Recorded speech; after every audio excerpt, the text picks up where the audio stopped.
Bonjour tout le monde. Bon, vous savez que le format des trésors cachés, que j'ai lancé il y a quelques mois maintenant, il m'a ouvert énormément de possibilités. On a parlé des trésors cachés des années 90, 2000, 2010, on a parlé des trésors cachés de la science-fiction, de l'horreur, et j'ai déjà fait les années 80, mais j'étais un peu frustré. Pourquoi ? En vrai, c'est parce que j'ai encore 1000 autres films en tête pour à peu près chaque décennie, mais les années 80 quand même particulièrement. Voilà, les années 80, c'était quand même une grosse décennie pour le cinéma. Je veux dire, de Blade Runner à Indiana Jones, de Retour vers le futur à Scarface. Il y a eu quand même vraiment beaucoup de films cultes, et aussi de petites merveilles qui ont sans doute elles aussi croisé votre chemin, mais sans pour autant être rentrées dans la postérité. Des films moins connus, mais qui méritent largement d'être découverts ou redécouverts. Du coup, je sais qu'en plus vous adorez les années 80 et vous adorez cette petite plongée dans les années 80, donc on va pas faire durer le suspense plus longtemps, c'est parti pour ces trésors cachés des années 80, partie 2.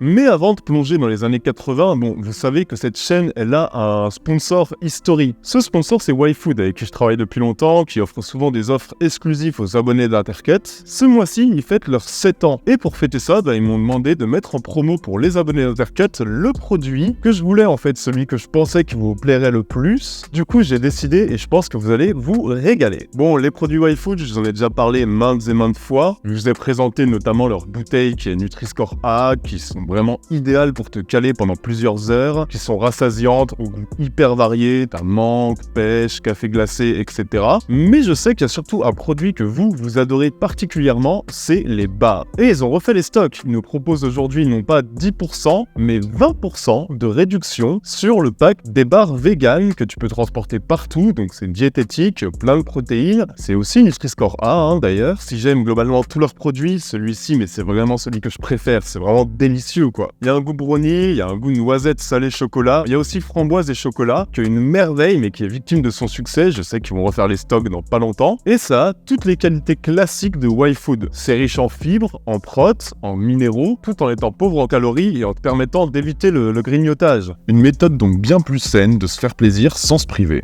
Et comme je disais, j'ai un code promo exceptionnel pour vous. Avec le code Intercut YouTube qui va s'afficher ici, ou même avec le lien en description, c'est même plus pratique. Ils vont vous régaler avec 20% de réduction sur les bars, mais attention, ça c'est seulement du 5 au 7 mai. Après le 7 mai, ça revient à 10%. Merci beaucoup à eux de proposer ces offres au public d'Intercut. Nous, on se replonge dans les années 80. Et vous allez voir, je vous ai trouvé une sacrée sélection, il y en aura un peu pour tous les goûts. Et on va commencer très fort avec un film qui est sorti en 1988, un film qui est réalisé par Bernard Rose. Qui c'est ce bonhomme alors ? On oublie souvent le nom de Bernard Rose, alors que bon, c'est quand même le mec qui a créé Candyman, entre autres, et à la fin des années 80, il nous lâche une petite merveille, un film fantastique avec de très légères petites touches horrifiques.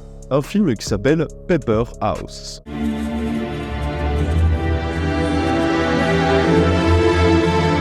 Bon alors, pour quiconque raffole des films du style de Coraline, Alice au Pays des Merveilles, voire même le Labyrinthe de Pan, vous allez clairement vous régaler. Paper House nous raconte comment Anna, qui est jouée par la toute jeune Charlotte Burke, et qui est une petite fille solitaire et rêveuse en proie à quelques angoisses, quelques peurs enfantines, disputes entre les parents, quotidien assez morose, bref, comment cette jeune fille, Anna, se découvre un pouvoir. Le pouvoir de pouvoir rentrer dans un monde parallèle, un monde qu'elle va dessiner sur une feuille de papier et qui va prendre vie. Au début, tout va bien, c'est quand même un pouvoir assez cool, c'est un échappatoire qui est assez réconfortant, mais vous vous en doutez, peu à peu, les liens entre le monde réel et son espèce de paradis imaginaire vont commencer à se dissoudre et en fait elle va se rendre compte que tout n'est pas si parfait de l'autre côté. Et je m'arrête là pour la narration, mais je pense que vous voyez déjà rien qu'aux images que l'un des gros points forts de Paper House, c'est sa mise en scène, sa réalisation et sa direction artistique.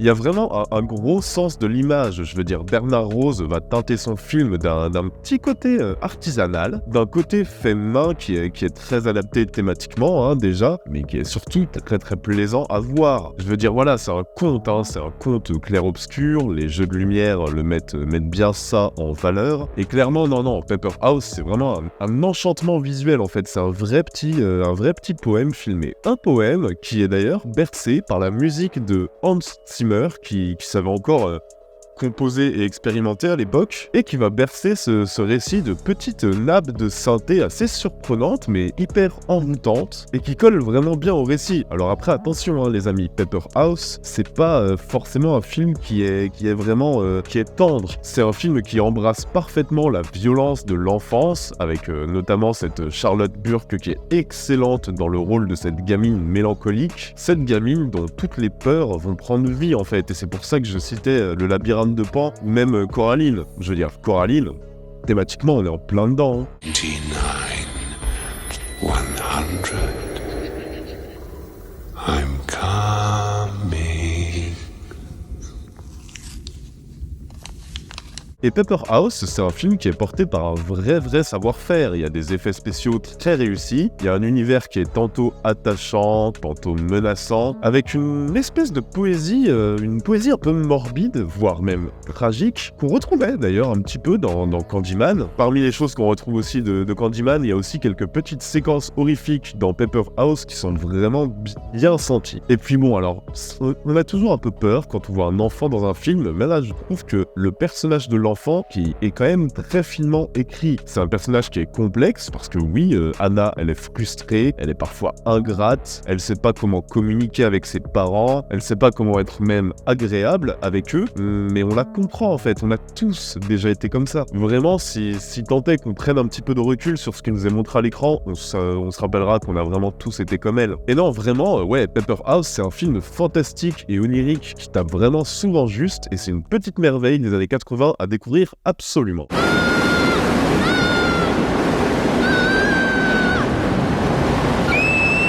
Bon alors on a bien rêvé dans ce petit conte, dans cette espèce de rêve / cauchemar réveillé. C'était sympa. Maintenant les gars, si je nous calais une énorme grosse série B bien type action des années 80, avec des bons gros guns, de la baston et du spectaculaire, ça vous va? De toute façon j'avais dit que j'en aurais pour tous les goûts. Donc c'est parti pour Remo Williams, The Adventures Begin, qui est traduit chez nous par le titre assez chelou de Remo Williams, sans armes et dangereux.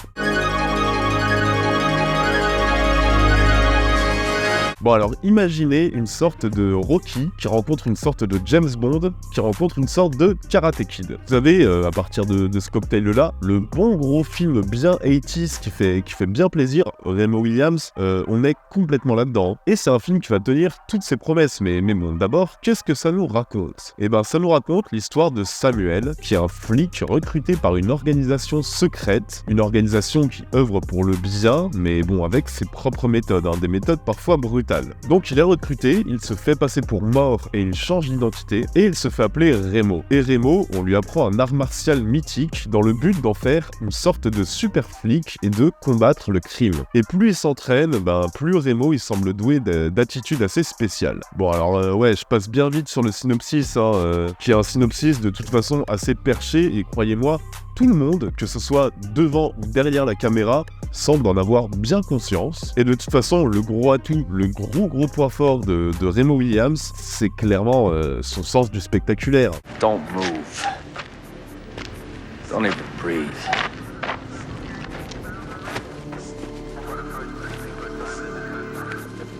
Bon alors, on n'est pas sur Die Hard non plus, mais dès que le film lâche les chevaux, on a quand même, des scènes qui sont sacrément spectaculaires. Notamment la plus connue, la scène de la Statue de la Liberté, qui en jette quand même pas mal. Non, tout est fait pour le grand spectacle, pour les scènes d'action, de course-poursuite. Toutes les scènes de baston sont toujours lisibles, et il y a quand même pas mal d'idées de découpage, et même d'idées de mise en scène pour faire sentir la force des coups. Et franchement, j'ai été surpris, parce que je m'attendais presque, avec un titre pareil, à une sorte de nanar bien années 80. Je l'ai vu en sachant même pas vraiment si j'allais pouvoir vous en parler, je savais vraiment pas de quoi en attendre. Et en fait, j'ai eu un film qui est foutrement bien réalisé sur tout ce qui est action, quoi. C'est dommage que le reste semble quand même un petit peu moins intéresser le réal. Je veux dire, bon, il y a de l'humour qui fonctionne, et on est quand même sur un film qui a le bon goût d'être en permanence hyper divertissant, mais je veux dire, on sent que tout le monde a fait ce film en ayant les scènes d'action en tête, y compris l'acteur principal, donc y compris Fred Ward, qui va cabotiner gentiment comme on aime, mais qui se donne à fond dès que ça devient physique. Donc ouais, Remo Williams, c'est un divertissement qui je trouve être très très honnête, un divertissement qui est, on va pas se mentir, très ancré dans son époque, mais qui a des réels moments de bravoure, et qui fera largement la blague, les amis, le temps d'une soirée, hein. C'est vraiment un film à découvrir. Moi, je l'ai découvert pour cette chronique, je regrette absolument pas. I'll show you chop socky, you sawed-off little runt. Ok, alors troisième film, les amis, on va un petit peu quitter nos amis américains et on va aller faire un tour du côté du Japon. Et au Japon, en 1982, sort l'un des films les plus punk, vraiment les plus tarés que j'ai pu voir. C'est une pépite underground qui a eu, vous allez voir, quand même une influence énorme. C'est un film qui s'appelle Burst City.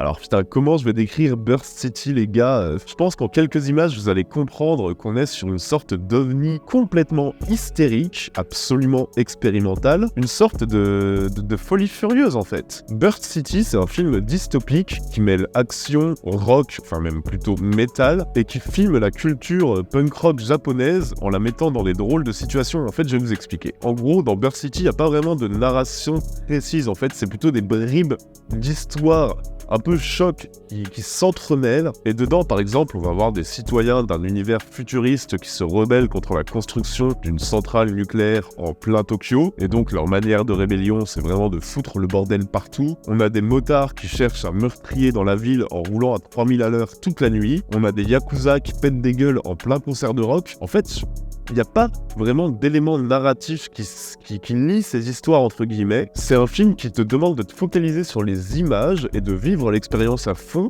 pas loin de l'expérimental, hein. Et c'est avant tout un film de pur metteur en scène, très très sensoriel.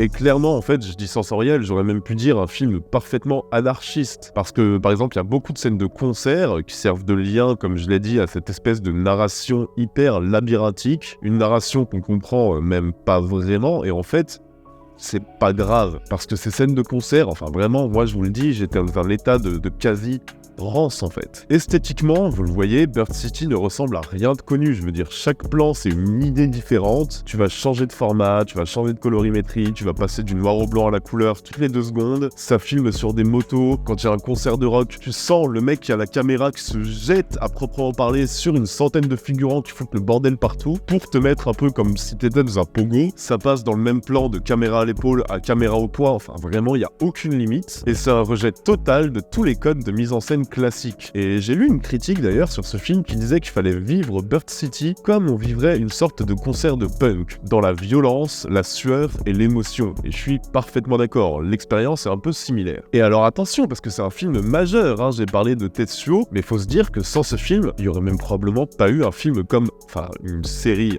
une saga, enfin voilà, une œuvre comme Akira, qui doit énormément esthétiquement à ce film. Non, ce film c'est vraiment le fer de lance d'un mouvement japonais qui s'affranchit de quasiment toutes les règles. C'est une grosse expérience à tenter et je voulais absolument l'évoquer ici.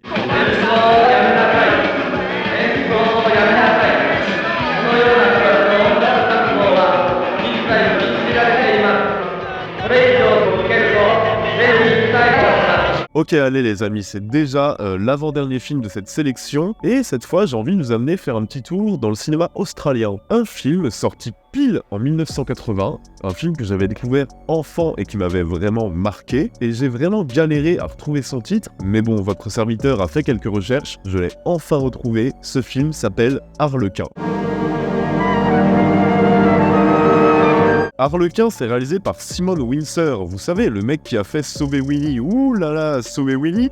il aurait bien sa place dans un trésor caché des années 90, partie 2 aussi celui-là. Mais bref, on n'est pas sur Sauver Willy, on est sur Harlequin. Et Harlequin, c'est un film fantastique qui nous raconte comment le jeune fils d'un sénateur américain, un fils qui est atteint d'une leucémie foudroyante qui lui laisse vraiment mais aucun espoir, va être miraculeusement sauvé par un espèce d'inconnu, un guérisseur dont personne ne sait rien et qui va rentrer peu à peu dans la vie de la famille. Et à partir de là, le film va créer l'ambiguïté sur les intentions de ce bonhomme étrange qui est joué par un Robert Powell qui porte le film sur ses épaules. Mais je veux dire, ce gars, est-ce qu'il est vraiment bon? Est-ce qu'il est désintéressé? Pourquoi est-ce qu'il semble si intéressé par la vie de la famille? D'où lui viennent ses pouvoirs? Est-ce que c'est juste un maître de l'illusion qui fait des tours de magie? Ou est-ce qu'il est vraiment capable de se téléporter ou de déplacer des objets par la pensée? Je veux dire, il y a toutes ces questions-là. Le film cultive le suspense et vraiment tout le récit et tous les personnages gravitent autour de ce héros entre guillemets qui est absolument mystique et qui est parfaitement iconisé par le cinéaste. Do you know who I am?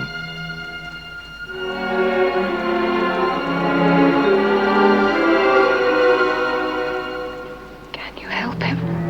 It's already done. Et vu qu'on sait pas trop sur quel pied danser avec ce personnage, on est en permanence sur le fil en fait. On sait pas trop si on doit être angoissé ou si on doit être émerveillé. Et la mise en scène a le bon goût d'être sobre, d'être assez élégante. Et en fait, c'est une mise en scène qui a le bon goût de ne pas accentuer ses indices, qui a le bon goût de ne pas nous rappeler en permanence « Ah, regarde, peut-être qu'il est méchant. Ah, en fait, non, il a l'air gentil. » En fait, c'est une mise en scène qui n'en fait pas trop. Et heureusement, parce qu'il n'y avait pas besoin. Je veux dire, un regard de Robert Powell suffit largement à créer l'ambiguïté. Et clairement, il y a tout ce qu'il faut, hein. Un scénario bien écrit, une caractérisation très maligne, un espèce de sens du vice et une dureté thématique qui est typique du cinéma australien, un virage quasi fantastique qui est bienvenu, subtil et surprenant, des acteurs impeccables de charisme et un film qui n'en fait pas trop et qui connaît ses forces. Je veux dire, j'étais gamin, il en fallait pas plus pour me marquer, hein. Et je serais très très curieux de savoir ce que vous en pensez, hein. Si vous me voyez, dites-le moi en commentaire, je suis hyper curieux.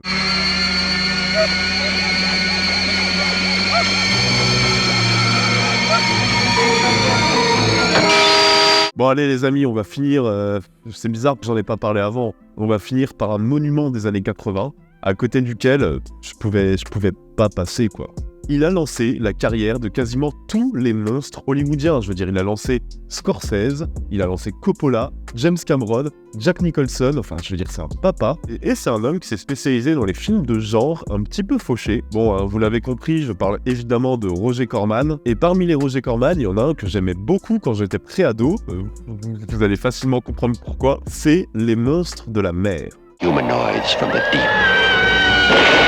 Alors Les Monstres de la Mer, c'est vraiment une production Roger Corman pur jus quoi, vous allez vite le comprendre au pitch, et je vais faire attention aux images que je vous montre pour ne pas que YouTube me strike fort, mais déjà, bonne petite référence, on est sur un film qui pourrait bien vous faire penser à Dagon de H.P. Lovecraft. Il y a beaucoup de liens thématiques entre ce film et la nouvelle de Lovecraft, mais faut la visualiser version bien kitsch, bien faussée, bien perverse de Roger Corman quoi. Bref, on est sur le petit village de Noyo, qui est un village qui est victime d'une étrange vague de violence et d'un mystère insoluble. Les hommes meurent, assassinés dans d'atroces circonstances, et les femmes sont enlevées. Et bon, allez, on va quand même découvrir assez rapidement qu'à l'origine du massacre, il y a une nouvelle race de créatures aquatiques, sorte de bestioles mi-hommes, mi-poissons, qui ont un objectif, s'accoupler avec les femmes. Évidemment, je veux dire, c'est les années 80, c'est Roger Corman, qu'est-ce qu'il pourrait vouloir d'autre? Donc l'idée, c'est que ces bestioles veulent s'accoupler avec les femmes humaine. Et j'avais découvert ce film tôt, les amis. Putain, je pense que j'avais même pas 11 ans. Je sais même pas comment j'ai pu tomber sur ce film en vrai. Et autant vous dire que voilà, bon vieux film bis, bien 80s, d'1h20, basé sur des grosses bestioles et des femmes magnifiques topless et du gros sang bien rouge, bien ketchup. Autant vous dire que moi, en tant que jeune ado prépubère, j'étais aux anges.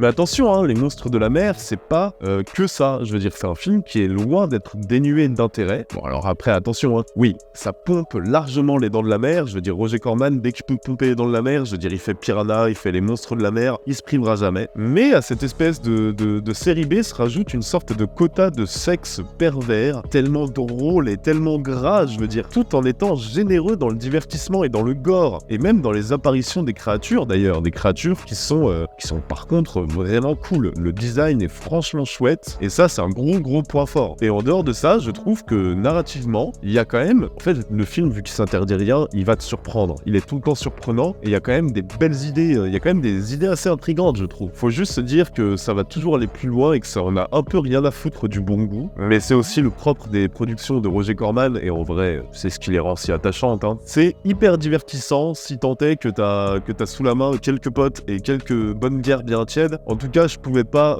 faire une vidéo sur les trésors cachés des années 80 sans citer ce bon vieux Roger Corman.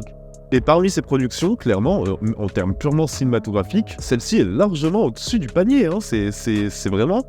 C'est un bon film, je trouve. Ça a même un petit côté thriller avec quelques scènes malsaines et angoissantes qui fonctionnent très bien. Croyez-moi, vous allez pas vous ennuyer, c'est 1h20, c'est du bonheur bien régressif, mais ça fait toujours plaisir.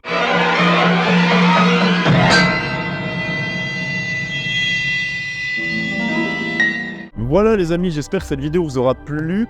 Merci encore à WiFood de sponsoriser la chaîne et de m'aider depuis aussi longtemps. N'hésitez pas même à cliquer sur le lien, découvrir leurs produits, ça coûte rien et ça me permet aussi de continuer à bosser avec eux. On a un petit Tipeee pour ceux qui veulent soutenir la chaîne. Surtout, le plus important, n'oubliez pas de vous abonner à la chaîne. On sort 2 vidéos par semaine. Abonnez-vous, mettez la cloche pour être sûr de ne rien rater. Et je vais continuer ce format de toute façon dans les semaines à venir, c'est sûr qu'il y aura un nouvel épisode. Voilà, d'ici là les amis, prenez soin de vous et n'oubliez pas que vous êtes les meilleurs. On se retrouve très bientôt. Ciao à tous, bisous.